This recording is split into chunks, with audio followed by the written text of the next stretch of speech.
Hi കൂട്ടുകാരെ, നമസ്കാരം. എല്ലാവർക്കും പുതിയൊരു വീഡിയോയിലേക്ക് സ്വാഗതം. അപ്പോൾ ഇന്ന് ഞാൻ വന്നിരിക്കുന്നത് കൂൺ റോസ്റ്റിൻ്റെ റെസിപ്പി ആയിട്ടാണ്.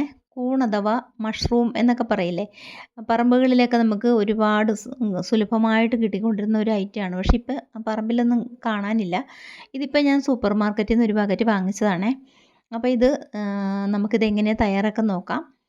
അപ്പോൾ ഇത് നന്നായിട്ട് നന്നായിട്ട് ക്ലീൻ ആക്കിയിട്ട് അവർ പാക്ക് ചെയ്ത് വിട്ടതാണ്. എങ്കിലും നമ്മളത് നന്നായിട്ടൊന്ന് കഴുകിയെടുക്കണം.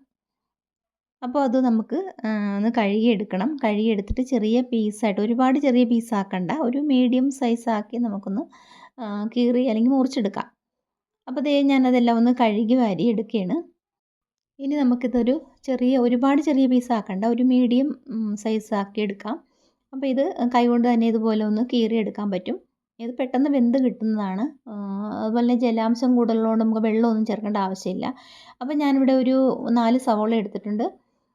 ഇഞ്ചിയും വെളുത്തുള്ളിയും ചതച്ചത്, പച്ചമുളക്, കറിവേപ്പില. അപ്പോൾ ആ കൂണെല്ലാം ഞാൻ ഇതുപോലെ തന്നെ മുറിച്ച് ഒരു പ്ലേറ്റിലാക്കി വെച്ചിട്ടുണ്ട്. ഇനി നമുക്കിത് എങ്ങനെയാണ് തയ്യാറാക്കുന്നത് നോക്കാം. അപ്പോൾ അതിനായിട്ട് ഞാനിവിടെ ഒരു പാൻ അടുപ്പത്ത് വയ്ക്കാൻ പോവുകയാണേ. എന്നിട്ട് ഞാൻ ഇതിലേക്ക് വെളിച്ചെണ്ണയാണ് ഒഴിച്ച് കൊടുത്തിരിക്കുന്നത്. ഏത് ഓയിൽ വേണമെങ്കിലും യൂസ് ചെയ്യാവുന്നതേ ഉള്ളൂ. ഇതിലേക്ക് ഇഞ്ചിയും വെളുത്തുള്ളിയും ചതച്ചത് ആദ്യം ചേർത്ത് കൊടുക്കാം. ഇനി അതൊന്ന് അതിൻ്റെ ഒന്ന് പച്ച ചുവയൊക്കെ ഒന്ന് മാറി വന്നതിന് ശേഷം നമുക്കതിലേക്ക് സവോളയും പച്ചമുളകും കറിവേപ്പിലയും ഇട്ടൊന്ന് വഴറ്റണം.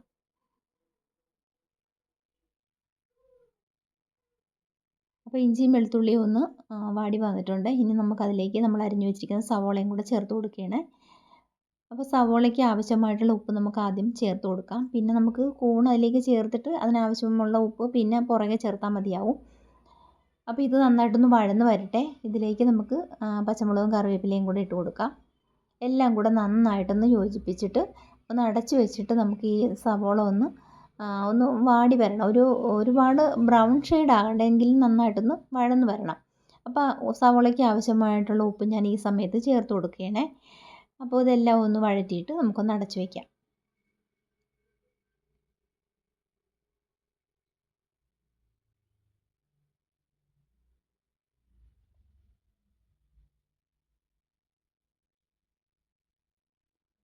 അപ്പോൾ ഇതേ നമുക്കിവിടെ സവോളയെല്ലാം നന്നായിട്ട് വഴന്ന് കിട്ടിയിട്ടുണ്ട്.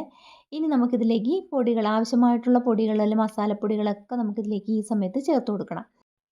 അപ്പോൾ നമുക്ക് ഫ്ലെയിം തീരെ കുറച്ച് വെച്ചതിന് ശേഷം മാത്രം നമ്മൾ പൊടികൾ ചേർത്ത് കൊടുക്കാൻ പാടുള്ളൂ. അല്ലെങ്കിൽ തീ കൂടുതലാണെന്നുണ്ടെങ്കിൽ പൊടികളെല്ലാം കരിഞ്ഞു പോകും. അതുകൊണ്ട് തീ വളരെ കുറച്ച് വെച്ചതിന് ശേഷം മാത്രം പൊടികൾ ചേർത്ത് കൊടുക്കുക. അപ്പോൾ ആദ്യമായിട്ട് നമുക്ക് മഞ്ഞൾപ്പൊടി ചേർക്കാം. പിന്നെ മുളക് പൊടി എന്ന് വെച്ചാൽ എരിവ് കൂടുതൽ ഉള്ളതും കുറഞ്ഞതും ഞാൻ ചേർക്കുന്നുണ്ട്. അതൊക്കെ ഓരോരുത്തരുടെ ഇഷ്ടത്തിനനുസരിച്ച് കൂട്ടിയും കുറച്ചുമൊക്കെ എടുക്കാം. അപ്പോൾ അതിൻ്റെ കൂടെ തന്നെ മല്ലിപ്പൊടി, മസാലപ്പൊടി, കുരുമുളക് പൊടി, അപ്പോൾ ഇത്രയും പൊടികൾ നമ്മൾ ഇതിലേക്ക് ഈ സമയത്ത് ചേർത്ത് കൊടുക്കാനുണ്ട്. അപ്പോൾ പൊടികളുടെ പച്ച മണമൊക്കെ ഒന്ന് മാറി വരണം. അതുവരെ നമുക്കിതൊന്ന് ഇളക്കിക്കൊണ്ടിരിക്കാം.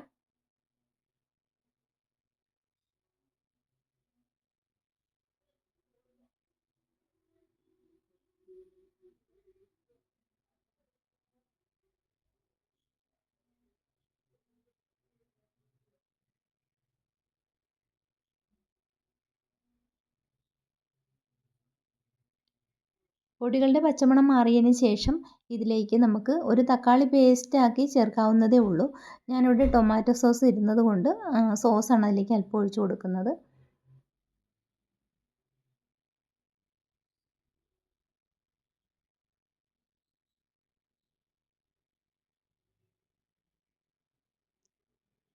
ഇനി എല്ലാം കൂടെ നന്നായിട്ടൊന്ന് മിക്സ് ചെയ്ത് എടുത്തതിന് ശേഷം മാത്രം നമ്മൾ പീസാക്കി വെച്ചിരിക്കുന്ന കൂണും കൂടെ അതിലേക്ക്, അഥവാ നമ്മുടെ മഷ്റൂം അതിലേക്ക് ചേർത്ത് കൊടുക്കാം. ഇപ്പോൾ ഇത് നമ്മൾ നോക്കുമ്പോൾ ഡ്രൈ ആയിട്ടിരിക്കുന്നുണ്ടെങ്കിലും ഇനി നന്നായിട്ടൊന്ന് എല്ലാം യോജിപ്പിച്ചതിന് ശേഷം ഒന്ന് അടച്ച് സിമ്മിലാക്കി ഒന്ന് അടച്ച് വെക്കണം. അപ്പോൾ ഈ മഷ്റൂമിൽ നിന്നും വെള്ളം തനിയെ ഇങ്ങനെ ഇറങ്ങി വന്ന് നല്ല റോസ്റ്റായിട്ട് നമുക്ക് കിട്ടാൻ. അതിന് പ്രത്യേകിച്ച് നമ്മൾ ഇതിലേക്ക് വെള്ളമൊന്നും ആഡ് ചെയ്യേണ്ട ആവശ്യമില്ല. ഇങ്ങനെ ചെയ്തെടുക്കുമ്പോഴാണ് നല്ല ടേസ്റ്റ് ആകുന്നത്. ഇനി ഇതിലേക്ക് ആവശ്യമായിട്ടുള്ള അല്പം ഉപ്പും കൂടെ ഈ സമയത്ത് ചേർക്കണം. നമ്മൾ മഷ്റൂം ചേർത്തതിന് ശേഷം നമ്മൾ ഉപ്പ് ചേർത്തിട്ടില്ലായിരുന്നു. അപ്പോൾ ഉപ്പും കൂടെ ചേർത്തിട്ട് നന്നായിട്ട് യോജിപ്പിച്ച് ഒന്ന് അടച്ച് വെക്കണം. അപ്പോഴും സിമ്മിലിട്ട് വേണം അടച്ച് വെക്കാനായിട്ട്. അപ്പോൾ അവിടെ ഇരുന്ന് സിമ്മിലാക്കി ഇട്ട് കഴിയുമ്പോഴത്തേക്ക് അതിൽ നിന്ന് വെള്ളമൊക്കെ ഇറങ്ങി വന്ന് നല്ല റോസ്റ്റായിട്ട് നമുക്ക് കിട്ടും. അപ്പോൾ വളരെ ടേസ്റ്റിയാണ്. ഇപ്പോൾ ചപ്പാത്തിയുടെ കൂടെ ആണെങ്കിലും ചോറിൻ്റെ കൂടെ ഇടിയപ്പത്തിൻ്റെ കൂടെ എന്തിൻ്റെ കൂടെയും നല്ലൊരു കോമ്പിനേഷനാണ്. അപ്പോൾ ദേ നമ്മൾ ഒരു 10-20 മിനിറ്റിന് ശേഷമാണ് കേട്ടോ ഒന്ന് തുറന്ന് നോക്കിയപ്പോഴത്തേക്ക് നല്ല റോസ്റ്റായിട്ട് നമുക്കിത് കിട്ടിയിട്ടുണ്ട്. അപ്പോൾ വളരെ ടേസ്റ്റിയാണ്. അപ്പോൾ ഇത് കൂട്ടുകാർക്ക് ഈ റെസിപ്പി ഇഷ്ടപ്പെട്ടിട്ടുണ്ടെങ്കിൽ ലൈക്ക് ചെയ്യാനും ഷെയർ ചെയ്യാനും കമൻറ്റ് ചെയ്യാനും മറക്കരുത്. അപ്പോൾ ഞങ്ങളിത് ചപ്പാത്തിയുടെ കഴിക്കാൻ വേണ്ടിയിട്ടാണ് തയ്യാറാക്കി എടുത്തത്. അപ്പോൾ വളരെ ടേസ്റ്റി ആയിട്ടുള്ളൊരു വിഭവമാണ്. അപ്പോൾ എല്ലാവരും തയ്യാറാക്കി നോക്കുക. വീഡിയോ ഇഷ്ടപ്പെടുകയാണെങ്കിൽ ലൈക്ക് ചെയ്യാൻ മറക്കരുത്. അപ്പോൾ നമുക്ക് ഒട്ടും താമസിയാതെ അടുത്ത വീഡിയോ ആയിട്ട് കാണാം. Tata bye bye. Okay, see you. By.